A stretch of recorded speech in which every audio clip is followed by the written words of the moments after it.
Shalom, selamat siang. Perkenalkan, nama saya Numia Dusreis, mahasiswa Universitas Citra Bangsa, program studi pendidikan guru sekolah dasar, kelas B semester 4.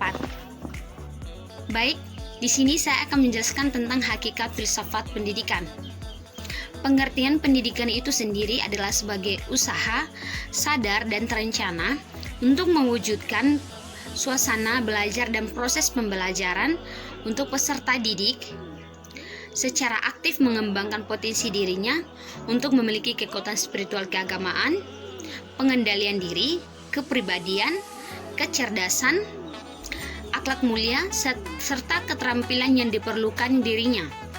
Pengertian pendidikan dapat diartikan sebagai usaha sadar dan sistematis untuk mencapai taraf hidup atau untuk kemajuan lebih baik lagi.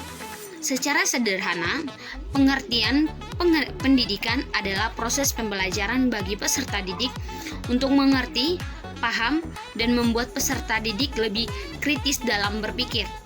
Yang kedua, aktivitas pendidik sebagai persoalan filsafat.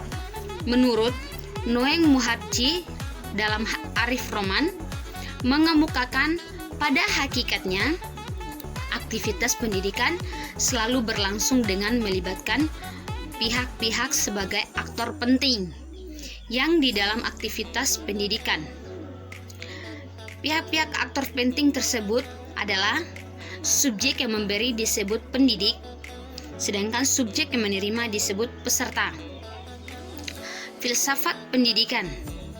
Filsafat pendidikan merupakan ilmu filsafat yang mempelajari hakikat pelaksanaan dan pendidikan. Bahan yang dipelajari meliputi tujuan, latar belakang, cara, hasil, dan hakikat pendidikan.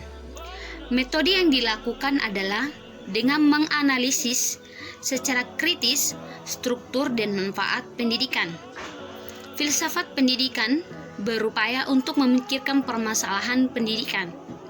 Salah satu yang dikritis secara konkret adalah relasi antara pendidik dan peserta didik dalam pembelajaran. Salah satu yang sering dibicarakan adalah pendidik yang menyentuh aspek pengalaman.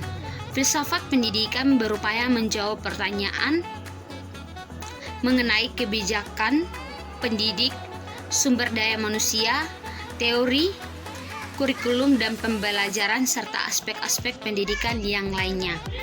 Demikian penjelasan tentang hakikat filsafat pendidikan.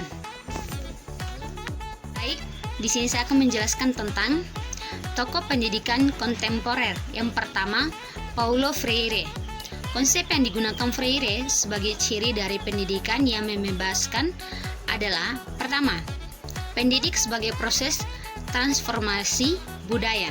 Artinya, dalam bertransformasi budaya, kegiatan pewarisan individu dialihkan dari satu generasi ke generasi yang lain.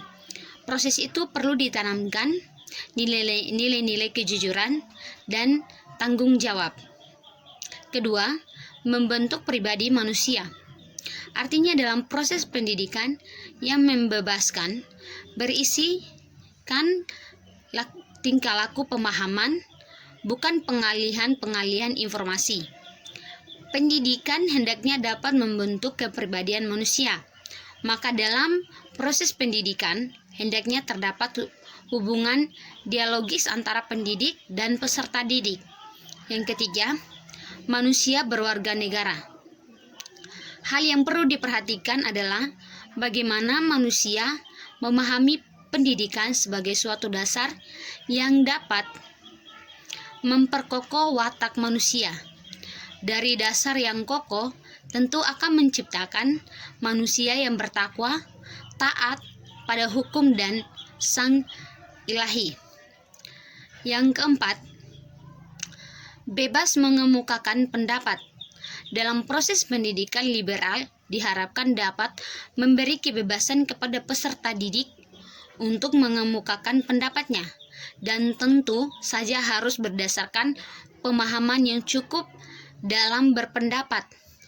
Kelima, ciri dialogis yang selalu berpandang bahwa setiap orang memiliki potensi yang perlu dikembangkan dengan tujuan untuk berusaha baik pribadi maupun lingkungannya. Tokoh kedua, Maria Montessori. Menurut Maria Montessori, pendidikan anak usia dini sangat penting dikembangkan sejak usia 0 sampai 6 tahun. Montessori meyakinkan bahwa ketika dilahirkan, anak secara bawaan sudah memiliki pola perkembangan psikis atau jiwa.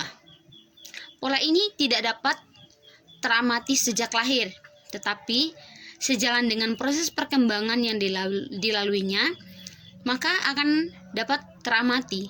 Anak memiliki motif atau dorongan yang kuat ke arah pembentukan jiwanya sendiri, sehingga secara spontan akan berubah untuk membentuk dirinya melalui pemahaman terhadap lingkungannya.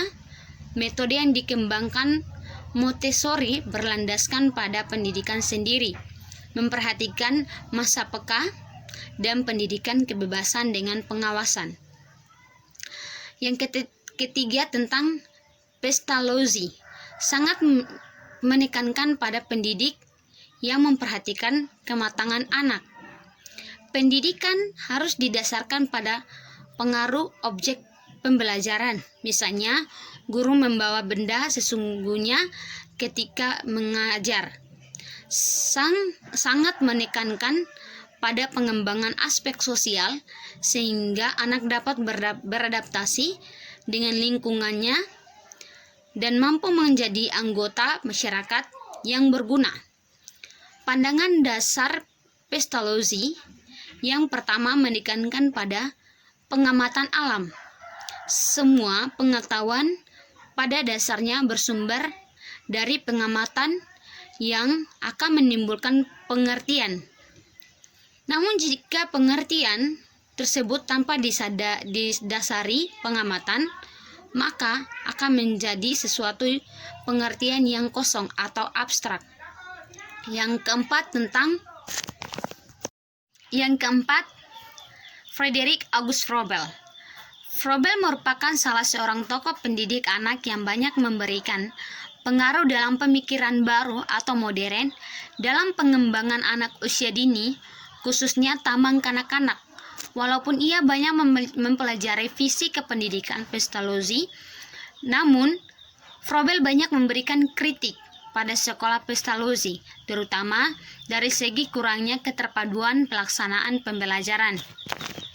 Yang kelima, John Dewey.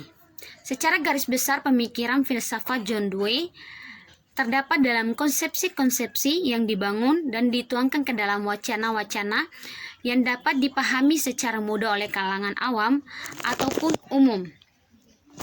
John Dewey mewarnai gagasannya secara konstruksi dan dinamis melalui fenomena-fenomena hidup dan makna yang dituangkan dalam berbagai konsepsi filosof yang memiliki relevansi kental dengan situasi saat ini.